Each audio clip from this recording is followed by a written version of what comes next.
Shalom. Call halal Yahweh Bashem Awashai Bashem Rakakadash. Double honors unto the apostles and the elders of Great Millstone. Salutations to all my fellow laborers that do this work in truth and sincerity, risking their lives and their freedom to do so now more so than ever. To the scattered elect that are scattered around the four corners of the earth, that be like unto the Gentile nations, the Israelite foreigners, and to the Akwath that are listening and learning.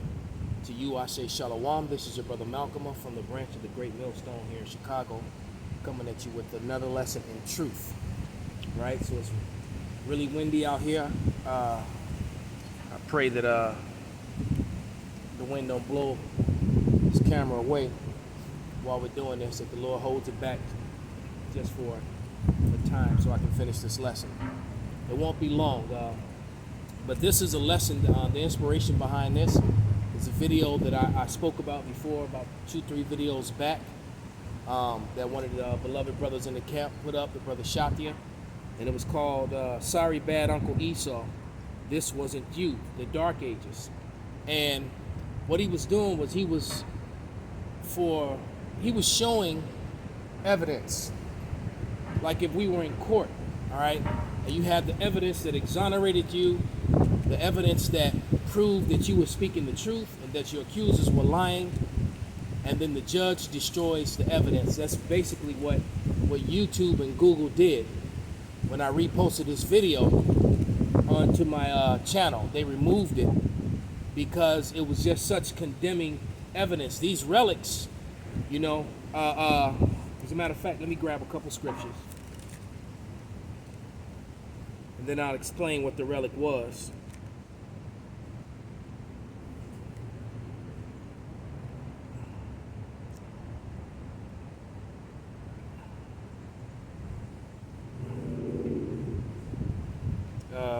This is Deuteronomy 33 and 29, which is literally one of my favorite scriptures because it's so important and so to the tone of what's going on in the world today with the awakening of the Israelites. All right, but this is Deuteronomy 33 and 29, and it says, "Happy art thou, O Israel, who is like unto thee, O people saved by Yahweh, the shield of thy help, and who is the sword of thy excellency.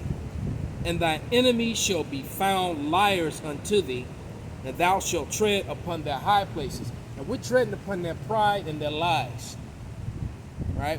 We're treading upon their pride and their lies, because the truth of the matter is that during the dark ages, during the time of all those things that were going on, that they love to make period pieces about in history, they were in the caves, braying and making sounds like donkeys. The movie Quest for Fire, if you've never seen it, it came out in the 80s, like in the early 80s, with Rae Dawn Chong was one of the main people. She played one of the women in it. That was them. That's their true history.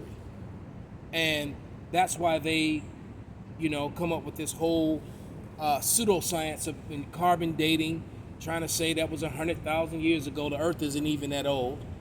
So many millions of trillions of years ago. All that's lies. When you look up carbon dating, it's all based upon hypotheses. They can only actually date back to a certain period of time. Don't quote me, I'm not sure, but I think it's between 5,000 and 10,000 years is the most that they can go. Anything beyond that, they're lying. All right, they're lying. But history and the relics prove them to be liars. And in these relics there was a castle in the Netherlands that the brother Shatia went to and took pictures, and he went into the basement of this castle in the Netherlands, and in this castle there was a great fireplace with the king and the queen standing on both sides of it, and their facial features had been destroyed. All right, and we know what happens when they do that. All right, because it's just like one of the brothers mentioned. I'm just a couple blocks from the art museum, and they have emperors of Rome in there, and all the ones with the beards, and and the bumpy hair and the bumpy beards, the noses and the lips are chipped off. but all the ones, you know, when it was the Holy Roman Empire. But when it was the pagan Roman Empire, all the noses and the thin lips are still in place. So it's amazing how these statues can be preserved for thousands and thousands of years, but the noses and lips just conveniently fall off. You know, that's not by accident, that is by design. Just like, you know, over in Iraq, when they were over there in the Middle East, in Syria, when they were destroying all those museums and all those artifacts showed the people that are from the so-called Middle East as being dark-complected people with woolly, wavy, or curly hair. See, their lives can't stand anymore. That's what the problem is. This is Psalms. Let's go to the book of Psalms, chapter 85 and verse 11. And it reads, "Truth shall spring out of the earth, and righteousness shall look down from heaven." All right, so those relics are telling the truth, all right, opposite of what's in these lying textbooks. You know, it's funny, if I raise up the camera, right over the wall, what you're looking at is the historical society over there on the other side of that wall there, that wall of greenery, of vegetation across the street there. That used to be a great library. It used to be the biggest one in Chicago before the Harold Washington. Okay, that's what that is over there. All right, and we always talk about the library because that's where they bury the lies. All right, and it's like I said, the relics that are dug up tell a different story from what's in the textbooks, what they teach you in school. All right, they have a problem with truth. All right, and he told the truth in that video, and then he presented the evidence to prove what he was saying was true. And like I said, YouTube, Google decided to delete it. All right, because what's happening is that Esau is proud in his lies, man. They're proud in their lies, and their rape, their robbery, and their murder. All right, as a matter of fact, let's go to the book of Revelation 6 and 4, and it reads, "And there went out another horse that was red, and power was given to him that sat thereon to take peace from the earth, and they that should kill one another, and there was given unto him a great sword." See, Esau lived by the sword. That was his blessing, to rape, rob, kill, and murder. But he also was a liar and a stealer of heritages. All right, so to hide that he is the Edomite, he took on the heritage of the Greeks and called himself that. He took on the heritage of the Romans and called himself that. He took, you know, now he calls himself Australians and Europeans. He was not the Europeans. The Europeans were brown complected people, all right, with wavy and woolly hair, not pale flesh with straight hair. That's not who the Europeans were. All right, and see, he's angry because of that. That truth comes out and that shameful spewing. Let's get that. This is Habakkuk 2 and 16, and it reads, "Thou art filled with shame for glory. Drink thou also, and let thy foreskin be uncovered. And the cup of Yahweh's right hand shall be turned unto thee, and shameful spewing shall be on thy glory." So they're and it's funny too that shameful spewing is on their glory. And you know what? Guess what? The American flag is called Old Glory, and there's shame upon that. A lot of people look at that flag now, including Americans, with contempt. All right, they have contention with it because that flag represents the rape, robbery, and murder and thievery. But yet they would talk about honor and this and that, the brave, the few, the proud, and army strong, and all this stuff. And that flag represents rape, robbery, and murder. No matter how they like to take and rearrange the verbiage to make it great American heroes. No, you American thieves and murderers, right? It's like being a mercenary for a murderous king, who's usurping authorized kingdoms, because the Bible speaks completely against the stealing of other people's lands. But that's how America was taken, and then that's how America continued to make itself great. by its armies going forth and doing that. All right. And then you got, the Hollywood lies. Movies like Troy, The Last Kingdom, the story about Robert the Bruce.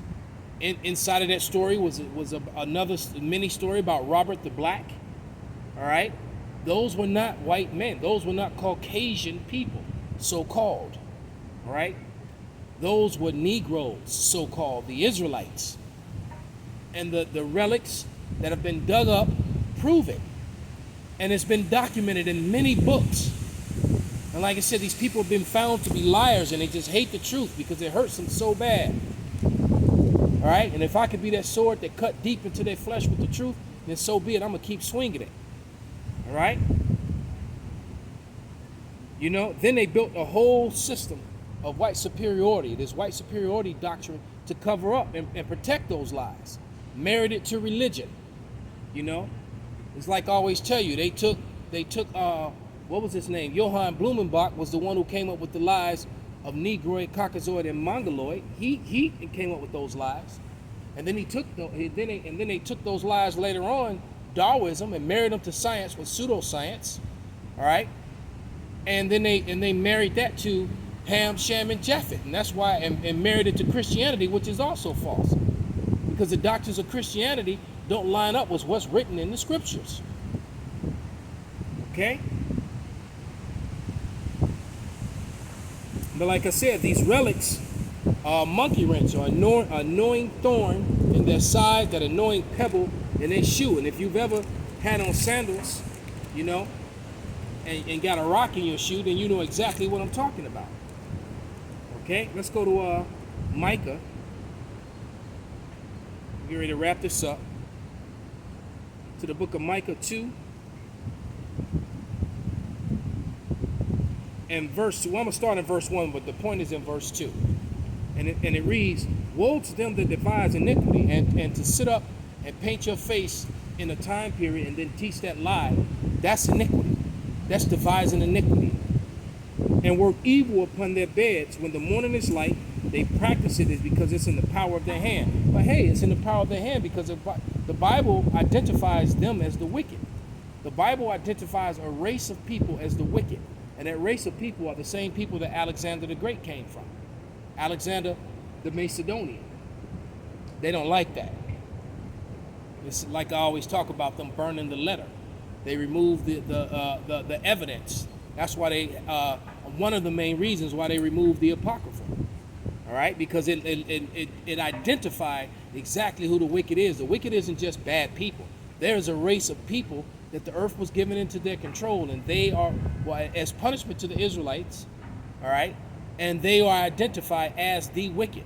And they were going to have the earth for a period of time until their time was up. And we're living in that time. Their time is up. All right? And it says, verse 2, "And they covet fields and take them by violence, and houses they take them away, so they oppress a man in his house, even a man in his heritage." And they did exactly that. Not only did I take our land from us, we of the northern kingdom here, the so-called natives and Hispanics of this land, then they took our heritage away and gave us false ones and false labels. All right? Then they even stole the heritage of our brothers, the Judites, and called themselves Jews. This is what they do. All right? One last scripture. It's the book of Obadiah 1 and 10. And it reads, "For thy violence against thy brother Jacob, shame shall cover thee, and thou shalt be cut off forever." And that's the time that we're entering into, and it cannot happen fast enough.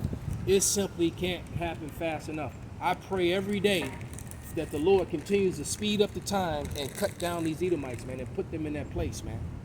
All right, because, it said that they will wear out the saints. We are worn out, man. Jake is thoroughly, or the earth is worn out. All right, so with that, I'm going to give all praises, glory, and honor unto Yahweh by Hashem Abishai, by Hashem Rakak Wadash, Wa Abba Shalom.